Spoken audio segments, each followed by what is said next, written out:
to have at least 3 months in reserve, and we meet that requirement. So, item 7, legislative and judicial update.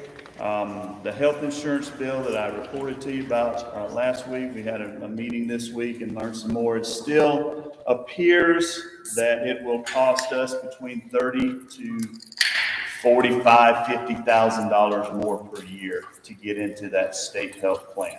So we will go to our current insurance and look for some better coverage there, but it does not appear to be economically feasible for us to convert to that plan. We are finding this same issue across the state for most districts. Very few are even considering it, okay? You have heard in the news a lot of things from the legislative session. One of the things that has been talked about are 7% raises for staff and teachers and administrators. I just want to make it clear that that 7% is based on what the state considers we need in terms of staffing numbers. And we have more than that because of some of the things we've discussed in the past with our paraprofessional staff and things like that. So whatever's passed through to us at that percentage will have to be divided among the number. We'll get that to you as we get into the budgeting for next month, okay?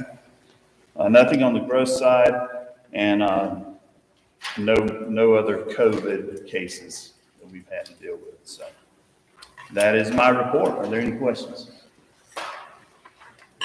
Any questions for Mr. Thompson at this time? All right. Thank you. Thank you, Mr. Thompson. All right, item 11, community forum on agenda items. Reference policies 1520, 4105, and 4105F. Please, public comment will be taken from the public on matters scheduled on the agenda. The chairman may interrupt or terminate an individual's statement when it is too lengthy, personally directed, abusive, obscene, repetitive, or irrelevant. A person wishing to speak on an agenda item should fill out a request to appear before the board, form 4105F, and submit it to the board clerk before the meeting begins. These forms will be available to sign will be available at the sign-in desk or can be found on gbsd.net, policy 4105F. We do have forms and some folks that would like to speak. All right, first up. Is it 2 minutes or 3 minutes? 3 minutes. 3 minutes. I'm supposed to set a timer for. Are you going to change that to Ms. Wiley because she's speaking on behalf of the group? No. She's okay. To speak on behalf. I'm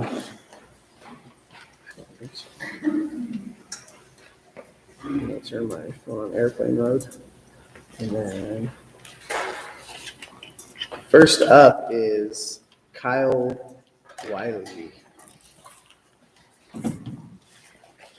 Thank you, Mr. Wiley. Should I just start? My name is Kyle Wiley. I am an 8th grade student at Garden Valley School. 1 month ago, it was discovered that 3 of my fellow students had their lives threatened by 2 other students. This news stunned and frightened me for many reasons. These people are all my friends, my peers. These are the people whom I have known for years and should graduate with. The students that were threatened have given me irreplaceable memories that I will cherish forever. If the 2 students were to have followed through with these gruesome threats, my world would have been shaken to its very core. My biggest issue with all of this was students not being informed. Students were misinformed and given false information. Actually, we weren't given false information. We were directly lied to. Teachers were not aware of which students were threats, and substitutes had no idea at all. How can students be protected if we do not know what's going on? I understand privacy laws to protect students on both ends, but we must ask ourselves, is it more important to hide the truth or to let it be seen so that we can learn from it? I feel like part of this issue is accountability. It seems to me that certain students are not held to accountability for their actions. Severe bullying, threats, and inappropriate behavior such as drug usage all occur with ineffective punishment. I feel that students should be held more accountable for their actions with more severe consequences, like longer suspensions and expulsions. The students who made the threats will be allowed to return next school year. If they are allowed to return with nothing more than a slap on the wrist, I would prefer not to return myself. Make examples out of them. I feel like a quote from Carly Fiorina sums it up best. When you do not respond to bad behavior, you get more of it. Thank you.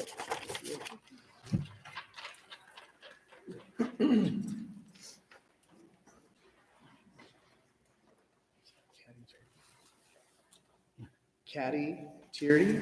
Am I saying that right? Taverdi.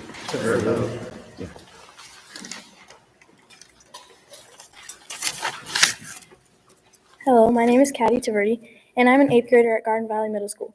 In March of this year, I received a link to a Google document that was a communication between two classmates. In this document, they talked about killing me and others. They even went into specifics about injecting medication under my tongue so that it would go unnoticed. At first, I was confused. I wasn't even sure what I was really looking at. Then I was nervous, so I told my parents. Needless to say, they didn't take it very well. Over the last month, I have had time to look at the document again, and the violent nature of the document has really started to sink in. Two people I pass in the halls and sit next to every day were contemplating ways to end my life, to take the future from me that I so look forward to living. Last week, I read an email from school saying that these two students would be given the opportunity to re-enroll here next year. I don't know what they will have to do to come back, but I do know that I should never be expected to attend school with people who wanted to kill me. I'm not sure what policies need to be enforced or created, but these kids should not come back to school. They choose the suffering of others as the topic for their amusement and fantasies.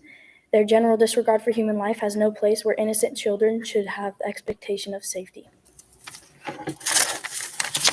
Thank you.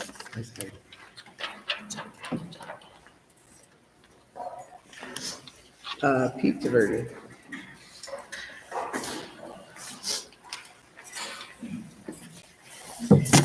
I'm Pete Taverdi.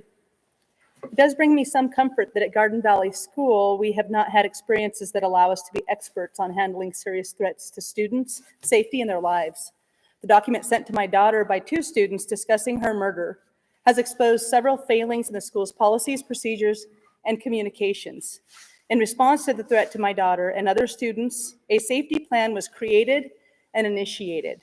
Unfortunately, the safety plan was vague when discussed with parents and the community. The reason given for this, that they could not discuss any actions taken that involved other minor children. The exact opposite is true. A safety plan should be agonizingly detailed and communicated clearly to parents, staff, and the community. The attitude of "we've got this" is unacceptable. Parents have a right to this information to make informed decisions for their own children's safety. One of our pressing concerns when we discovered this document and its contents was the other two children directly named and threatened and their families. We were adamant with the school administration and law enforcement that they be directly notified, and we were assured that they would be. It was later communicated to us this notification had taken place. It was days later that I discovered that this notification consisted of little more than more vague communication with only one of the child's parents. And even more disturbing, just this last week, I discovered that the parents of the third child, specifically named and threatened, violently threatened, gruesomely threatened, they had no idea. They'd never been communicated with or contacted at all.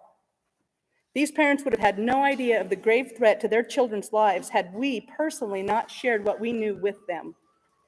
Although there are many more disturbing details that I could share with you surrounding this incident, I believe at the heart of all is one important element: the misuse and circumvention of power. At the top of any school's power structure is the parents.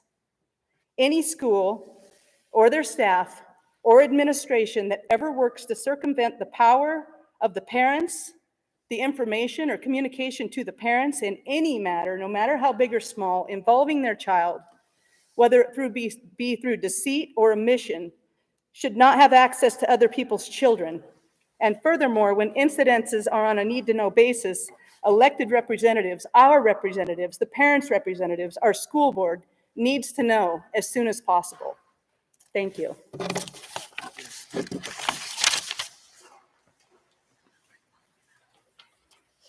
Julie Willoughby.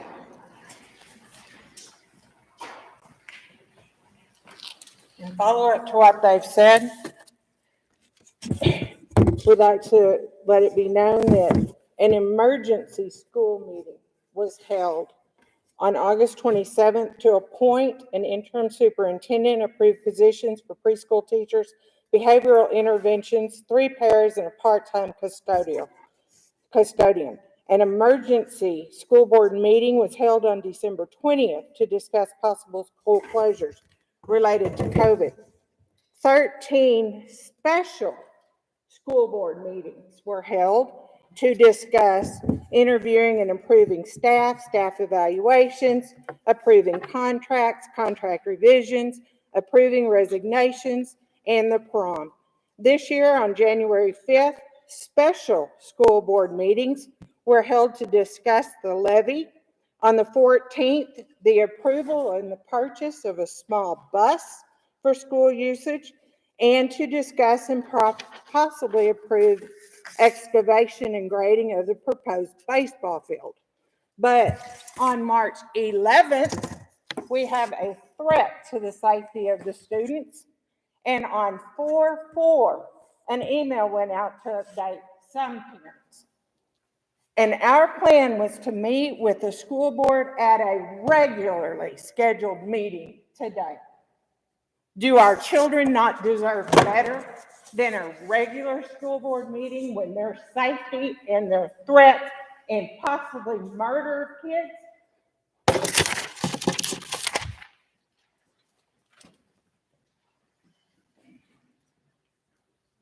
John Heaton.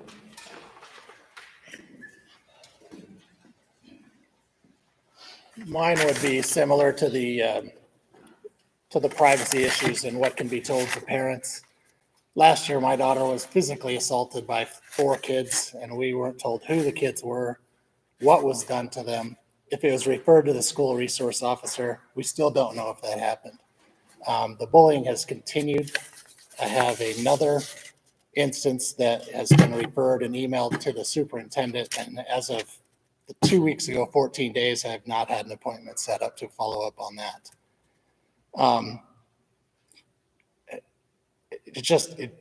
It doesn't seem like bullying is taken serious. And when parents have a kid that's physically assaulted, the we've got this thing is just not good enough. And being told it's a privacy issue where we don't know who did it, what the threat is. We find out when that kid follows up with that bullying and does more bullying, and what that kid is basically rubbing it in their face. So parents need to know the threat. They need to know it now, and they need to know specifically what was done. We don't have to know the kid's name specifically, but we need to know what the threat is.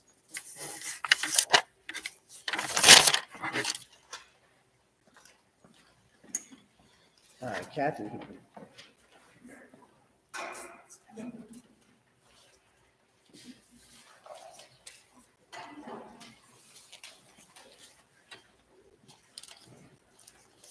I'm going to talk about something different. I wanted to let you guys know that we had a curriculum committee to come up with a new curriculum for English language arts and math. And I was listening in on the committee and listening to all the options that were given. And one of the options that someone says that we all liked, but I don't think it was that everyone agreed. I think it was just the best option for the school was Wonders and Everyday Math. And when I listened to the program, the first thing they were pretty excited about, the person marketing it, was that it was going to be heavily with social emotional learning. And we all know that that's the cover for critical race theory. And then they went into showing characters of PBS. It's very flashy. It's all digital. You can buy some materials to give to the students to use, but most of it was digital. The teachers could move the curriculum around to be able to fit the 4-day school week. And then some of the images that came up was about the reading material. And the first thing I saw was a story about Rosa Parks, and then the rest of the image blurred out. And it said, how to teach children to learn how to be activists. That was on the Rosa Parks one. The next one that popped up was every vote counts. And we all know what that's about because everyone thinks they should vote, and every vote, even if it's legal or a registered voter or a non-registered voter, it should count, which we all know isn't legal. And then the next thing that popped up was about Earth and is it changing? And so then it's going to probably talk about global warming. And so the next one that popped up was growing up in slavery. And that to me in kindergarten, first grade, second grade, third grade is really hard for them to understand, especially if they've never really been exposed to what happened in our country. And so that would be the first topic. So I think that people need to be aware that those images I looked at, I saw, and it wasn't just the information about social emotional learning that I was concerned about. It was the actual reading material that I looked at. Thank you. Or for Blanchett. Hi, I'm actually going to put it back to bullying. My son David attended Garden Valley School from 2nd grade to 5th grade. Starting in 4th grade, he was bullied, and it was not handled appropriately. When I say not appropriately, he was asked to sit down with his bully, with the administrator, and explain what had happened to him, which ended up getting him bullied even more. So we went into 5th grade. He continued to be bullied, but by different students that continue to be a problem. So I decided to pull David out of school. We homeschool him now. We have a homeschool co-op that meets once a week. We have 25 students, and I've had 7 more families contact me since this last incident. Just wanted to let you know that if it isn't handled, I intend to be very busy next year and happy to be that busy. So I think you should take this bullying very seriously. I cannot believe we did not have an emergency meeting regarding potential death threats. No, they were death threats to the students. So I think you guys really need to take this seriously. And I wish more people in our community were here, but they're not because they don't know, and shame on you.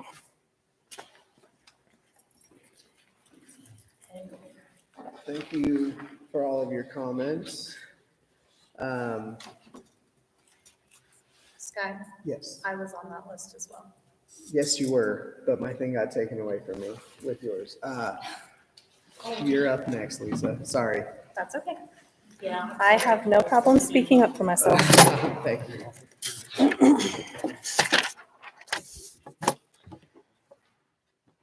Not sure how I follow all of that, but okay.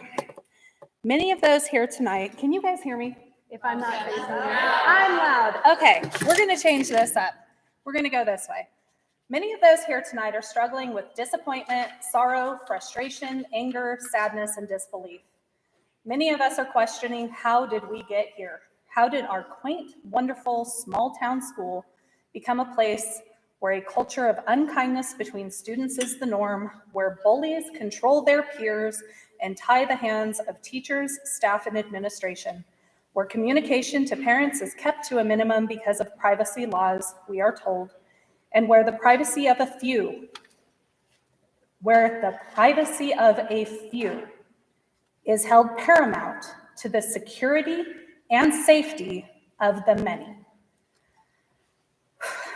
I am here to speak not only for my own children and my own family, but also for the 25 to 30 people, if not more, I stopped counting at 25, who reached out to me in various ways to share their own family's experiences with issues regarding students' mental and physical safety, a lack of administrative transparency, a lack of administrative communication to parents in the community. Those of us who are in communication with each other are quickly realizing the same issues are shared by many. Many parents have come to the school seeking solutions, many offering solutions. We are trying to handle this kindly and respectfully, and situations continue to happen and escalate. Bullying is supposed to be zero tolerance at this school. I believe it's in the student handbook. But that is not what we see, and it is not what our kids experience. As a community, as parents and as students, we are here because we have tried numerous times to follow protocols and policies to seek positive change. There is a well-known quote that says the definition of insanity is doing the same thing over and over, expecting different results. And now I've lost my page.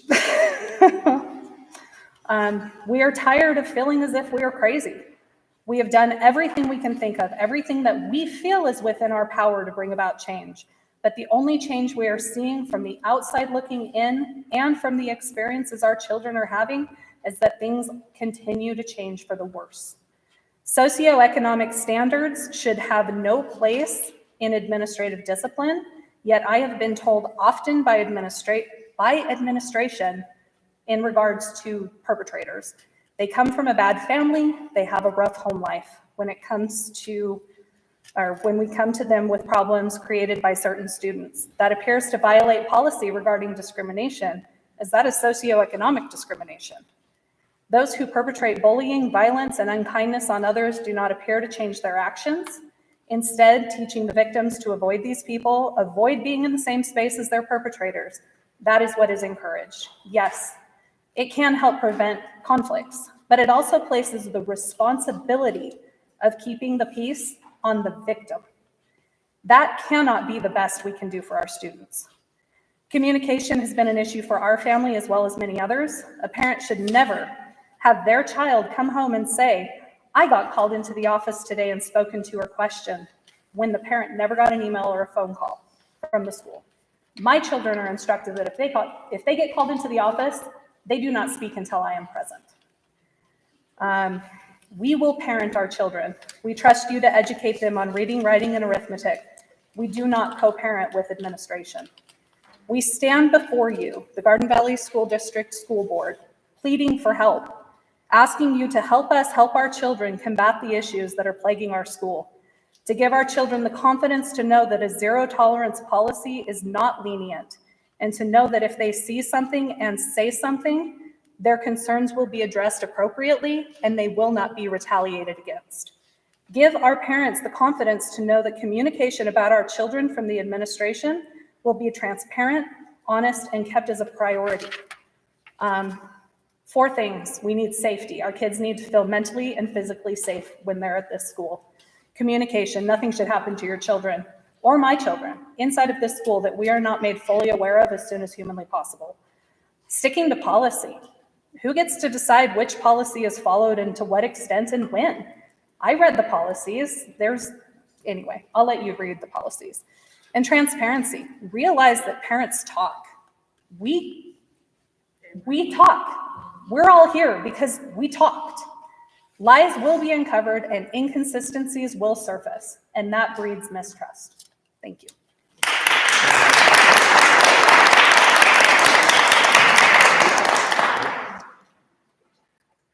Thank you all for coming so that your voices can be heard. We appreciate that. New business.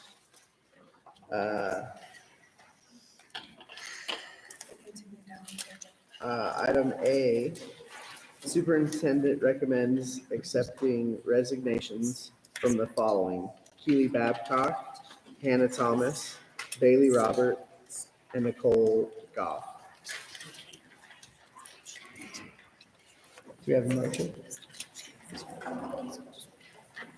I move that we accept the resignation of Keely Babcock, Hannah Thompson, Bailey Robert, Nicole Goff.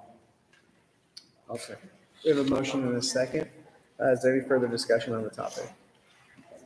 All those in favor say aye. Aye. Aye. Aye. Motion is approved. And B, superintendent recommends rehiring the following certified teachers for the 2022-2023 school year: Hannah Mitchell, Susie Briggs, Kim Grigg, Stephanie Williamson, Trevor Schaffelbein, Jen Van Dyke, Ryan Wessels, Mike McCormick, Tony Morin, Michelle Robinson, Kevin Hennessy, Carissa Good, Wendy Heckathorn, Joni Powell, Kia Loveland, and Kyle Johnshoy. Do we have a motion?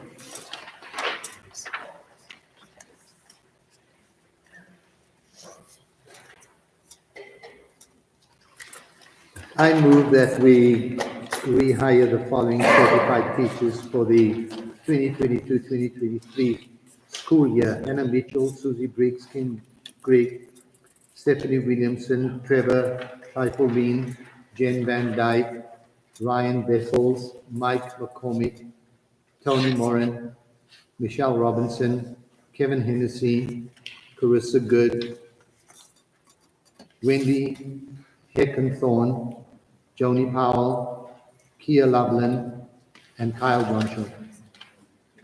I second that. We have a motion and a second. Is there any further discussion on the topic? All those in favor, say aye. Aye. Aye. Aye. Motion is approved. Item C, superintendent recommends hiring Casey Cullinan as a K through 8 teacher. Do we have a motion?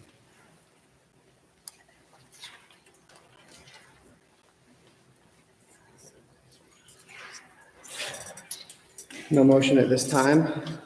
The item will be crossed over.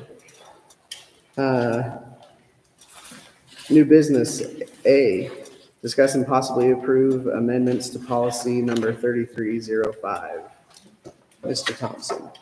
Okay, in your package, you had the current policy 3305, which is student drug, alcohol, and tobacco use. And I gave you a proposed revised copy in there with the changes in red. The first change is on page number 1. We added under the definitions, the term distribution, and defined that. The next proposed change is on page number 3. We changed the out-of-school suspension under first offense to in-school suspension. And Mr. Thompson, yes, aren't the changes all in red? they are, yes. So, I mean, Our copies don't have that. your copies No don't? red. I don't Mine have does. red. Mine does. You may be on the current policy. Keep going back to the. Right. Okay, that's original, okay. So, I mean, we can clearly see them. Okay. Okay, I guess, any questions about any of the changes in red? The original? Questions? Okay, I got it. No questions. A comment. Okay, Number 3, under distribution.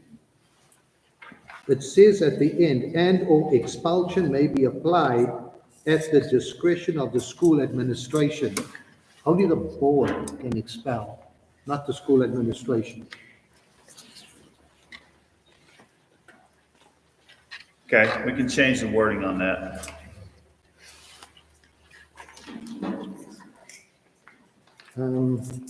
Also, as I read through this, the changes to this policy and the comments by legal counsel seems to hamstring us and make us less effective by adopting this policy as suggested by legal counsel. In which way does it make us less effective?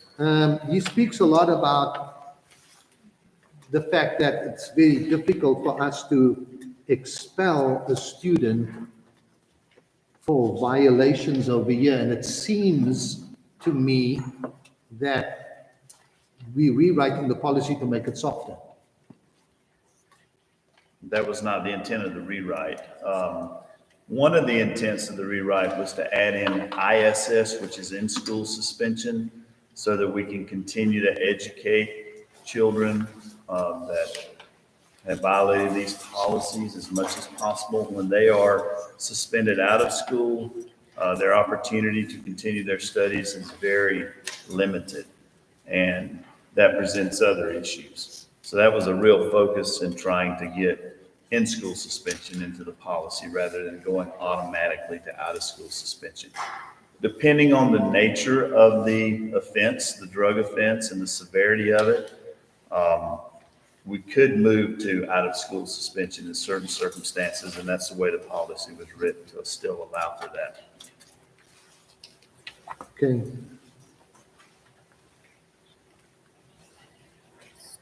And then my final comment is because of this particular board meeting and all the material that we had to go through, I haven't had the time to really look at this. I've read through it, I've read through original, I've read through the revised. But normally what we do is we have 1, 2, or 3 readings of a policy, giving us time to digest it, to discuss it, and to kind of fine tune it. So I would like to suggest that we call this a first reading. I'm perfectly fine with that. And I guess that was the intent of it, to be the first reading tonight, yes. And I will take the suggested change you have, and I'll have that ready for the next meeting. Mr. Thompson, could you describe to me what in-school suspension means? Okay? In-school suspension means that the child is taken out of the classroom and put into another room with supervision where they do their assignments away from the classroom that they're normally in. They get to keep up on their schoolwork and still continue their education, but yet they're not allowed the privileges of eating lunch and recess and different things with their classmates. Okay, thank you.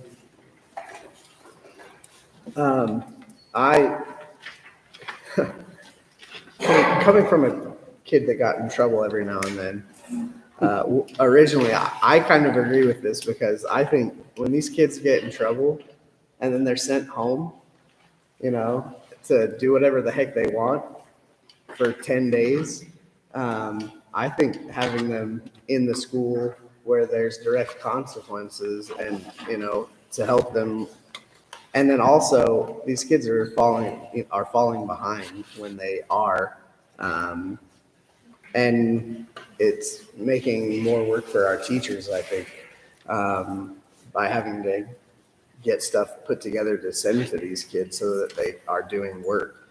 Of course, if they can't get their acts together and being in school suspension isn't working, then of course you have to move on, which I think that this policy does. But to me, if I did something wrong and then they sent me home, that's a party to me. That's not, especially nowadays, these kids are sitting in front of an Xbox or a PlayStation. In most cases, that's just my opinion on that. But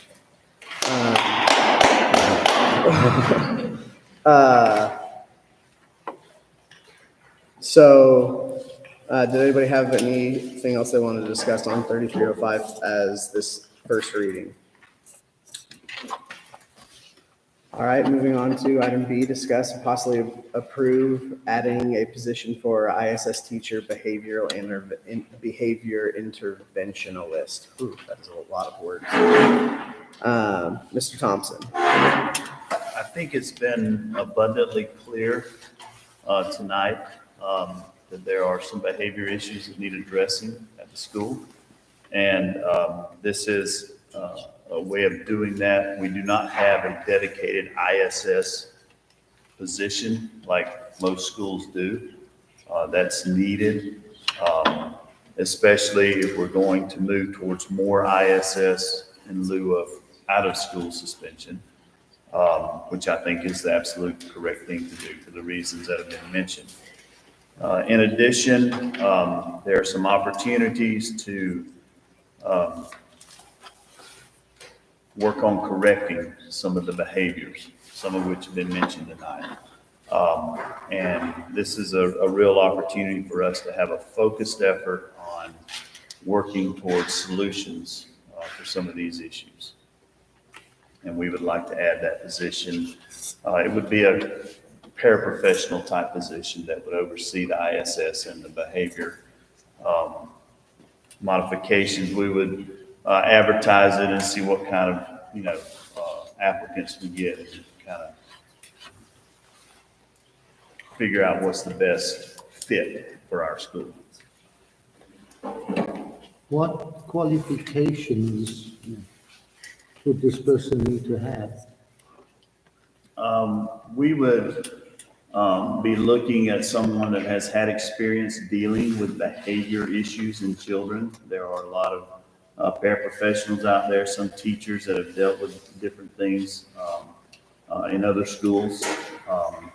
Any training that people have had from the standpoint of behavior issues and things like that. And is this going to be a new position we're creating or just a teacher being given a responsibility? It would be a new position. We feel like we would have the opportunity of eliminating at least a half of a paraprofessional position.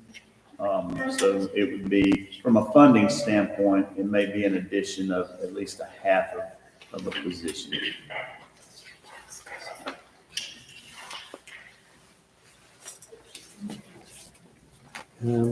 Any other questions?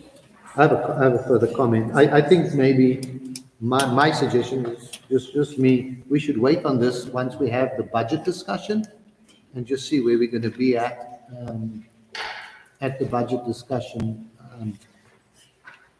And also looking forward into the resignations that we have. My fear is that, yeah, we can advertise positions and we can pay teachers, but I don't think there's accommodation in Garden Valley.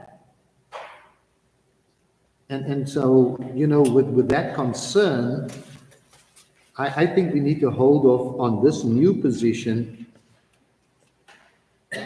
until either our budget meeting or after we deal with teachers. That's just me. Any other thoughts or comments? I kind of tend to agree with Mr. Morgan here. I think that, one, kind of looking at that first policy and see how we want to work things in that in 3305. If we choose to go a different direction, maybe this person isn't needed. And also see where we are with our budget. So I recommend that we table this till a further date. Any other discussion? All right. Any motions? I would move that, yeah, go ahead. I'd move that we would table the possibility of approving, adding a position to the ISS teacher behavior interventionist for further study. We have a motion. Do we have a second? A second. We have a motion and a second. Any further discussion? All those in favor, say aye. Aye. Aye, motion is approved. C, discuss and possibly approve our budget hearing meeting for Tuesday, June 14th, 2022 at 5:30 PM. I move that we approve a budget hearing meeting for Tuesday, June the 14th, 2022 at 5:30 p.m. Do we have a second? I'll second that. We have a motion and a second. Any further discussion? All those in favor say aye. Aye. Aye. Motion is approved. Item D, discuss and possibly approve the adoption of the new K-5 curriculum. Mr. Thompson. So you were given links to this curriculum. There was a committee that worked on this, including parents and teachers and Ms. Johnson, our principal. And it's their recommendation that this curriculum be approved, and that was sent to you. So if you have any questions about the curriculum, concerns with it. Again, because of the volume of material that we've had in this meeting, I've had a limited time to look into this, but I've got two concerns with this curriculum. When I looked into it, this curriculum is so big that if a teacher comes in, there is way too many lessons for the amount of days that we have in school. So there's a lot of material that's going to be left out. also with a bunch of new teachers coming in, a teacher's going to have to get familiar with this. And it seems as if it is an easy plug and play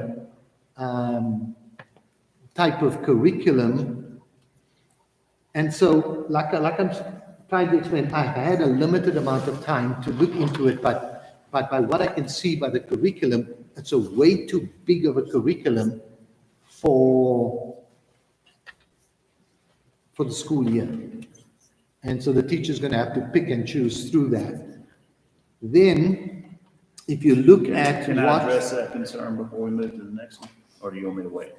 you can, sure. Okay, so with any curriculum that you find out there, it's going to be a similar number of lessons, format. And I understand the concern you're expressing, but this is part of, what curriculums are constituted. I know that our committee looked at several different options. This is one that is on the state-approved list for curriculum options for this grade level. And they made that recommendation. I don't know if Ms. Johnson wants to add anything from the standpoint of the committee. That's not on me. The staff member's not allowed to talk about it, committee chairman. Even though they're on the committee, you can address the question, you can't answer it? Is that it? No. Not unless it's on the agenda. I do have a question about the committee. Was there a school board member on the committee? No. Because traditionally in years past, we've put a school board member on that committee. I was on it 2 years ago when we redid stuff for the middle school. I personally, I looked at this and I couldn't tell you anything about it because that's not how I learn. I need somebody to show me and to speak to them. And so I personally, without another school board member having been involved with this process, it's hard because you're bringing something to us and saying, trust us, trust us, trust us. And of course, we trust you guys, but still, it'd be nice to have a little bit of involvement. I don't know if it's a possibility to get this committee together with a school board member or two, just so that we know exactly what it is that we're talking about approving for our kids to learn. Is that something that we could? I think that's up to the board, and if somebody makes a motion, obviously you could dictate that. That's not for me to say. And there's something else that I found. Yes.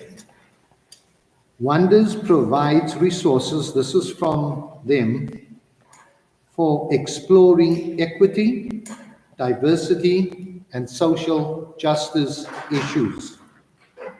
It honors and supports the important work districts engage in to build equitable schools and classrooms. We understand and appreciate and stand with you in this work. We believe this work is critical to infuse every child's education and all areas of the curricula. I do not like that. That's critical race theory for me. And this is from McGraw-Hill. And in 20 to 40 minutes of research, that's what I found. And so, yeah.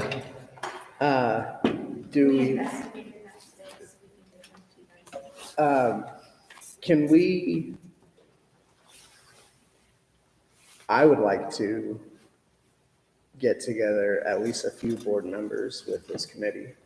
I think that's the right direction, as we've learned. I can't make a motion. So Right. I move that if we can get this committee together and however board members that can be available, we'll try to entertain their timeline and maybe spend a couple hours with these committee members so we can understand better. Is that okay, Melissa? So are you moving for a special meeting? Yeah, it would be easier. Does this have to be done in open meeting? Yes. If there's more than More two than school two, board. right? Yeah, if there's more than 2 school board members, then it would have That's to be just done. limited to two. And that would be fine with me. Okay. Can I make a suggestion that you allow the committee members to address this special meeting and Oh. participate in the discussion? But we'll be with Because- this, with the, Well, you didn't allow it tonight, so that's what I'm asking. Yeah, we yeah, yeah. can't allow it tonight because it's not on the agenda. Okay. It says discuss and possibly approve, but And that's my fault. I should have caught that, and we should have put in the wording of this that we invite the committee. I take ownership of that. That is my mistake. I will do better moving forward. All right, so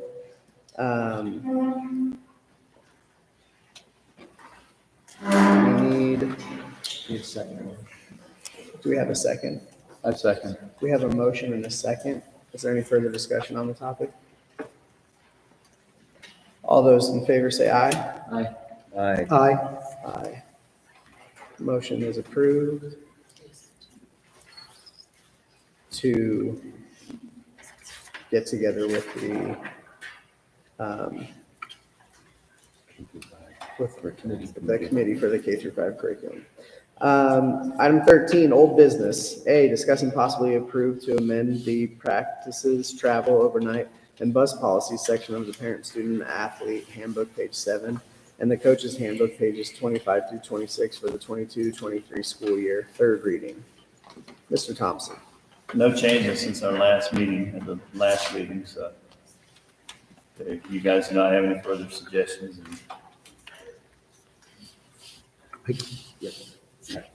Any further comments, questions, suggestions, Mr. Thompson, at this time? Do we have a motion? I move that we vote to approve the amended practices, travel, overnight, and bus policies section of the parents and student athlete handbook, page 7, and the coach's handbook, pages 25 through 26 for the 2022-2023 school year, third reading. We have Second. We have a motion and a second. Any further discussion? All those in favor say aye. Aye.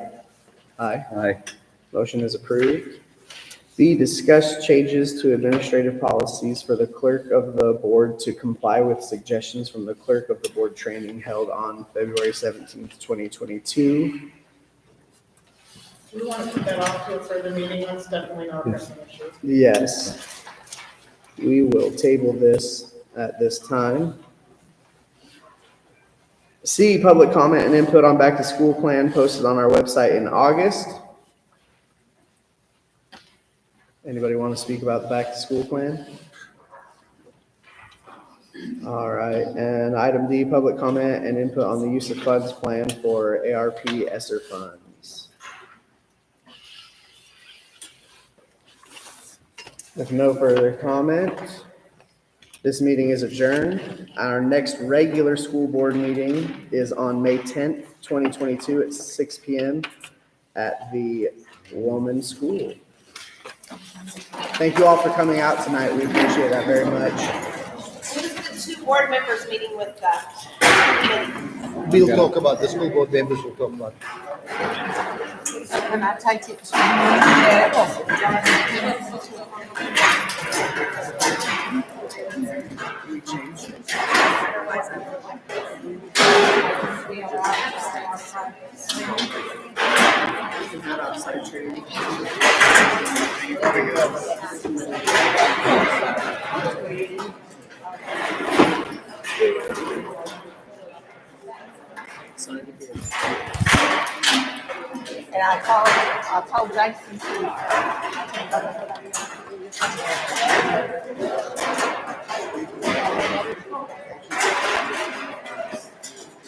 I would have had this before. But after we watched the video, we ran back and said, okay, next. Y'all help us make up our minds.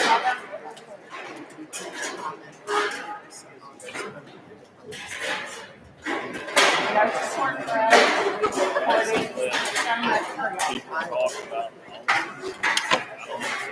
you. We had the sports policy last time. I don't understand.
And I agree with you. I agree.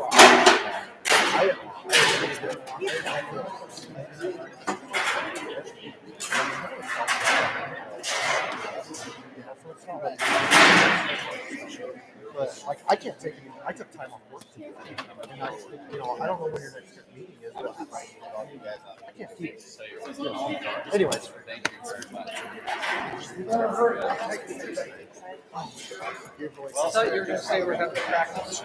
You are? No, I told them.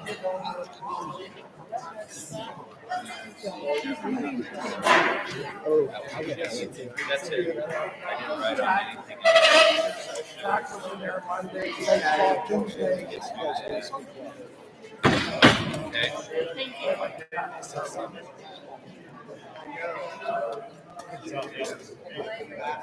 I told our kids.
So just so they can have this.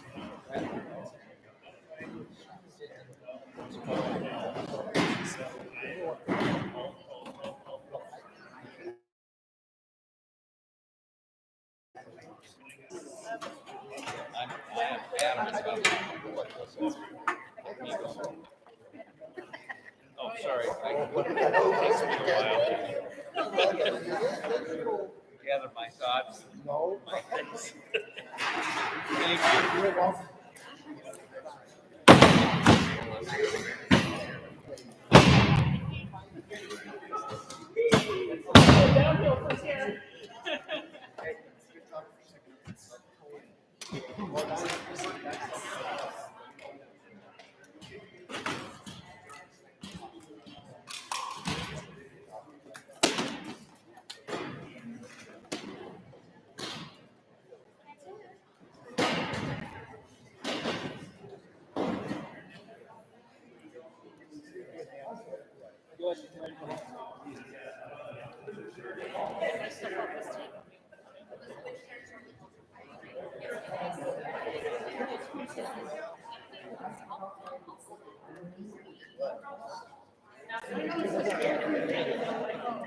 No, I wish they were all.